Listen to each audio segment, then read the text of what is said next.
जय हिंद। स्वागत है आपका हमारे YouTube चैनल एजुकेटेड श्रावस्ती पर। मैं हूं सूरज चौधरी और आज का जो टॉपिक है एसेक्सुअल रिप्रोडक्शन। ठीक है, जो मैंने पिछले वाले वीडियो में बताया था कि जो रिप्रोडक्शन होता है क्यों इसकी इंपॉर्टेंस होती है, क्यों रिप्रोडक्शन की रिक्वायरमेंट होती है। अर्थ पे जो है लिविंग बीइंग को सर्वाइव करने के लिए रिप्रोडक्शन बहुत ही इंपॉर्टेंट होता है। ठीक, अब आज के वीडियो में हम लोग बात करेंगे एसेक्सुअल रिप्रोडक्शन। हमने कल बताया था कि एसेक्सुअल रिप्रोडक्शन में क्या होता है, इसमें सिंगल पेरेंट पार्टिसिपेट करता है, इसमें जाइगोट का फॉर्मेशन नहीं होता है। ठीक, तो एसेक्सुअल रिप्रोडक्शन में क्या क्या चीज़ें होती हैं और ये कितने स्टेप में होता है, कितने तरीके का होता है, उसको मैं आज के वीडियो में बताऊंगा। बहुत ही शॉर्ट में मैं आपको समझाऊंगा, बहुत ही शॉर्ट में ये आपका पूरा एक्सप्लेन हो जाएगा। लास्ट तक बने रहिएगा हमारे इस वीडियो में और समझ जाएंगे आप एसेक्सुअल रिप्रोडक्शन कितने तरीके का होता है। ठीक, तो यहाँ पे एसेक्सुअल रिप्रोडक्शन को एक्सप्लेन करना है तो सर्टेन बॉडी ऑफ पेरेंट्स, ठीक है, तो certain body undergo repeated mitotic cell division. ठीक है, कुछ जो बॉडी होती है किसी भी एनिमल का ले लो या किसी भी प्लांट का ले लो, तो वो क्या करेगी, माइटोटिक डिवीजन करेगी। ठीक, और नए ऑर्गेनिज्म को बनाएगी। ठीक, ये होता है एसेक्सुअल रिप्रोडक्शन। ठीक, इसमें क्या होता है, कोई भी पेरेंट है तो वो क्या करेगा, माइटोटिक डिवीजन करेगा, फिर जो है नए ऑर्गेनिज्म को बनाएगा। ठीक, अब ये कितने तरीके का होता है। ठीक, तो बेसिकली ये 6 टाइप का होता है। कितने तरीके का होता है, 6 टाइप का होता है। एसेक्सुअल रिप्रोडक्शन जो होता है 6 तरीके का होता है। नंबर 1 पे आता है फिजन।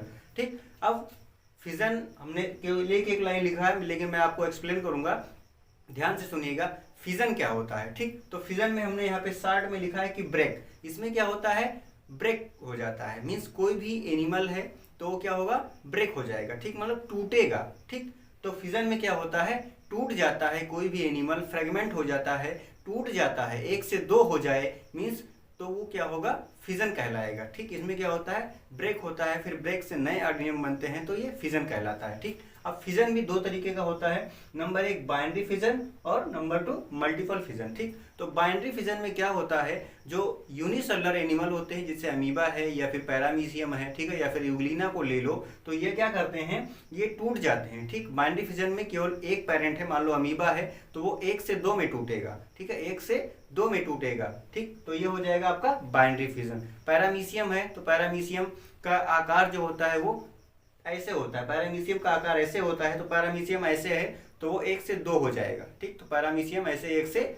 2 हो जाता है, तो वो किस में आता है, बाइनरी फिजन में आता है। ठीक, अब बात करते हैं, बाइनरी फिजन तो हो गया, इसका एग्जाम्पल है अमीबा, पैरामीशियम, यूग्लिना। ठीक है, जो यूनिसेलुलर होते हैं एनिमल वो आते हैं। अब बात करते हैं मल्टीपल फिजन में क्या होता है। जो मल्टीपल फिजन होता है इसमें जो है मोर देन 1, इसमें 1000 मीन्स हजारों तक जो है एनिमल्स बन जाते हैं। ठीक, हजारों एनिमल्स बन जाते हैं, लेकिन कैसे बनते हैं, मान लो किसमें होता है, ये प्लाज्मोडियम होता है। प्लाज्मोडियम क्या है, प्लाज्मोडियम जो है वो मलेरिया का वाहक है। ठीक, मलेरिया की डिजीज जो होती है वो प्लाज्मोडियम से होती है, मादा एनाफिलीज मच्छर के काटने से मलेरिया होता है, आप सभी लोग जानते हैं। लेकिन जो प्लाज्मोडियम होता है उसी से जो है मलेरिया होता है। और अगर प्लाज्मोडियम की जांच की जाए तो जो हमारे रेड ब्लड सेल्स को जांच किया जाता है तो क्या पाया जाता है कि वो ब्लू कलर का हो जाता है। ठीक, ब्लू कलर का हो जाता है। मलेरिया होता है प्लाज्मोडियम से होता है, जो फीमेल एनाफिलीज मॉस्किटो काटती है। अगर हम आरबीसी का चेकअप करवाएंगे तो हमारा ब्लड जो होता है वो अल्ट्रा माइक्रोस्कोप पे देखेंगे तो वो ब्लू कलर का दिखाई देगा। ठीक,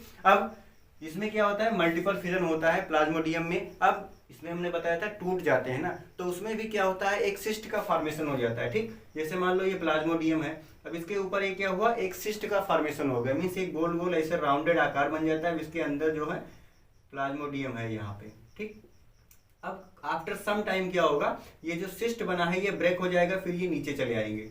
ठीक, ये जो है प्लाज्मोडियम जो है जितना भी है इसके अंदर ये नीचे चला आएगा, लगभग हजारों तक जो है बन जाते हैं, तो ये होता है मल्टीपल फिजन। इसका एग्जांपल है प्लाज्मोडियम। ठीक, आप लोग समझ जाइए, बस आप लोग अपने तरीके से भी लिख सकते हैं, बस समझ में आना चाहिए। ठीक है, ये नहीं कि पूरा लिख दिया जाए तभी आप समझ आएंगे, आपको किसने अच्छे तरीके से समझा दिया जाए ये ज्यादा इंपॉर्टेंट होता है। ठीक, तो मल्टीपल फिजन में क्या होता है, मोर देन 1 जो है नए ऑर्गेनिज्म बन जाते हैं, ये प्लाज्मोडियम में होता है। ये सिस्ट जो है ब्रेक हो जाता है और जितने भी प्लाज्मोडियम के वाहक होते हैं वो नीचे चले जाते हैं। ठीक, वो टूट करके आ जाता है। अब दूसरा जो है बडिंग। बडिंग का मतलब होता है, बड मीन्स क्या होता है, कली होता है। ठीक, बड मीन्स क्या होता है, कली होता है। ये किस में होता है, हाइड्रा में होता है। ठीक। तो हाइड्रा का फिगर आप लोग ऐसे देखते हैं, क्या होता है, हाइड्रा का फिगर ऐसे होता है। ठीक। अब इसमें क्या है, यहाँ पे मान लो एक बड निकल आएगा ऐसे, ठीक, एक बड निकल आया, ये क्या है, ये बड है। अब ये बड क्या होगा, फिर जो है आगे चल करके कुछ समय के बाद नए हाइड्रा का फॉर्मेशन कर देगा। ठीक, नए हाइड्रा का फॉर्मेशन कर देगा, ये होता है बडिंग। ठीक, तो हाइड्रा में कैसे होता है, बड के फॉर्मेशन से होता है, और ऐसे ही किसमें होता है, ईस्ट में भी होता है। ठीक, ईस्ट मान लो ऐसे है, तो ईस्ट में, ईस्ट का आकार राउंडेड होता है। ठीक, तो ईस्ट में भी क्या होता है, बड जो है निकल आता है। ठीक, इसमें भी क्या होते हैं, बड जो है निकल आते हैं। ठीक, अब मान लो ऐसे एक बड इधर निकला, एक बड इधर निकला, एक बड ऐसे निकला। ठीक, तो ये जो है बड निकल आया, बड से जो है नए अर्नियम बन जाते हैं, ये ईस्ट में भी होता है। ये स्पोर फॉर्मेशन जो होता है, इसमें क्या है, स्पोर बन जाता है। ठीक, अब किस में बनेगा, राइजोपस में बनेगा। राइजोपस में स्पोर का फॉर्मेशन होता है। मान लो ये राइजोपस है। ठीक, अब ये राइजोपस है, तो इसमें क्या बना, एक ऐसे स्पोर का फॉर्मेशन हो जाए। ठीक, अब ये क्या बना लेते हैं, hundreds means thousands of unit बना लेते हैं, रिप्रोडक्टिव यूनिट बना लेते हैं, जिसको हम लोग क्या कहते हैं, स्पोर कहते हैं। ठीक, जिसको हम लोग स्पोर कहते हैं, स्पोर कहते हैं इसको, जिसमें स्पोर रहता है उसको स्पोरेंजियम कहा जाता है। ठीक, अब ये मान लो स्पोरेंजियम है, इसमें जो है स्पोर्स हैं। ठीक, अब फिर क्या होगा, ये स्पोर जो है ब्रस्ट कर जाएगा, ये भी ब्रस्ट कर जाएगा, मीन्स टूट जाएगा, और जो है जितने भी स्पोर्स थे वो बाहर निकल आएंगे, और फिर नए जो है राइजोपस का फॉर्मेशन कर देंगे। ऐसे ही म्यूकर में भी होता है। आप लोग फंगस देखते हैं, ब्रेड मोल्ड देखते हैं, ब्रेड देखते हैं, उसमें भी सेम प्रोसेस होता है, स्पोर फॉर्मेशन से ही रिप्रोडक्शन होता है। अब रीजनरेशन की बात कर ली जाए, रीजनरेशन क्या होता है, रीजनरेशन मीन्स किसी बॉडी के टूट जाने से फिर वहां से जो है नया ऑर्गेनिज्म आ जाए, उसको क्या कहते हैं, रीजनरेशन कहते हैं। अब इसका ये प्लांट में भी होता है और एनिमल में भी होता है। ठीक, अब मान लो इसका एग्जांपल होता है प्लेनेरिया। ठीक, इसका एग्जांपल क्या होता है, प्लेनेरिया। प्लेनेरिया का लगभग स्ट्रक्चर ऐसे होता है। ठीक, अब मान लो ये प्लेनेरिया है। ठीक, प्लेनेरिया इसका एग्जांपल यहाँ पे लिखा है। प्लेनेरिया में क्या होता है, रीजनरेशन होता है। जो बॉडी होती है वो ऐसे स्प्लिट कर जाती है। ठीक, अब बॉडी स्प्लिट कर गई, फिर इससे एक नया बन गया, फिर इससे भी एक नया बन गया, इससे भी नया बन गया। मान लो ये जो प्लेनेरिया था ये 3 भाग में टूट गया, रीजनरेट कर जाएगा, मीन्स टूटेगा, फिर ये जो है रीजनरेट कर जाएगा, फिर नए जो है एनिमल का फॉर्मेशन कर देगा, मीन्स नए ऑर्गेनिज्म का फॉर्मेशन कर देगा। ऐसे 1 2 3 नए ऑर्गेनिज्म का फॉर्मेशन कर देगा, मतलब रीजनरेट हो जाएगा, दोबारा से बन जाएगा। रीजनरेट का मतलब होता है दोबारा से बन जाना। ये टूटा, फिर नया ऑर्गेनिज्म उससे बन गया। ठीक, अब फ्रेगमेंटेशन क्या होता है, फ्रेगमेंट मीन्स होता है थ्रेड लाइक स्ट्रक्चर। मान लीजिए आप, फ्रेगमेंट मीन्स थोड़ा सा टुकड़ा कहते हैं ना, फ्रेगमेंट मतलब क्या होता है, थोड़ा सा टुकड़ा होता है। ठीक, अब ये किसमें होता है, स्पाइरोगारा। ये जो होता है एल्गी होता है। आप लोग देखते हैं तालाब में, देखते हैं क्या होते हैं, एल्गी, बहुत सारे एल्गी पाए जाते हैं, काई जिसको कहा जाता है, एल्गी होती है। ठीक, तो इसमें कैसे होता है, फ्रेगमेंटेशन से होता है। मान लो बहुत सारी ऐसे ऐसे हैं, अब इसमें से थोड़ा सा फ्रेगमेंट टूट गया, इससे जो है नया ऑर्गेनिज्म बन जाएगा। थोड़ा सा फ्रेगमेंट टूट गया, नया ऑर्गेनिज्म बन जाएगा। ठीक, से एनीमोन भी होता है इसका एग्जांपल।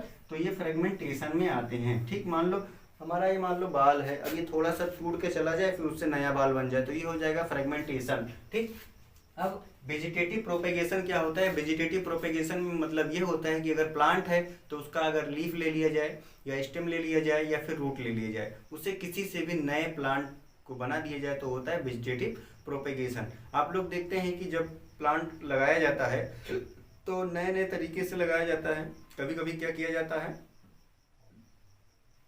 हम लोग देखते हैं कि जो गुलाब होता है उसके स्टेम को काट करके नई जगह लगा दिया जाता है, उससे नया प्लांट लग जाता है। तो किस में आता है, वेजिटेटिव प्रोपेगेशन में। ठीक, अब फिर क्या करते हैं, शुगर केन लेते हैं, शुगर केन को भी कट करके लगाया जाता है, वो भी नया प्लांट बन जाता है। ठीक, मिंट का जो पौधा होता है उसके भी रूट को लिया जाता है, उससे नया पौधा बन जाता है। एक पौधा होता है ब्रायोफिलम। ब्रायोफिलम में क्या होता है, उसके लीफ पे जो है छोटे छोटे लीफलेट पाए जाते हैं। ठीक, लीफ के ऊपर छोटे छोटे स्ट्रक्चर पाए जाते हैं, फिर वो जब जो है जमीन पे नीचे आ जाते हैं, फिर उनसे जो है नया ऑर्गेनिज्म बन जाता है। तो आई होप ये शार्ट में आपका वीडियो था, आपके एग्जाम के पर्पज से मैंने शार्ट में आपको रिवाइज करने के लिए बता दिया है। अगर आपको अच्छा लगा होगा तो प्लीज़ हमारे चैनल को सब्सक्राइब जरूर कीजिएगा और अपने दोस्तों में भी शेयर कीजिएगा। हम नेक्स्ट वीडियो में मिलेंगे, सेक्सुअल रिप्रोडक्शन के बारे में मैं उसमें एक्सप्लेन करूँगा। थैंक यू, बहुत बहुत धन्यवाद आप सभी का मेरे वीडियो को देखने के लिए। नेक्स्ट वीडियो में मिलते हैं सेक्सुअल रिप्रोडक्शन के साथ।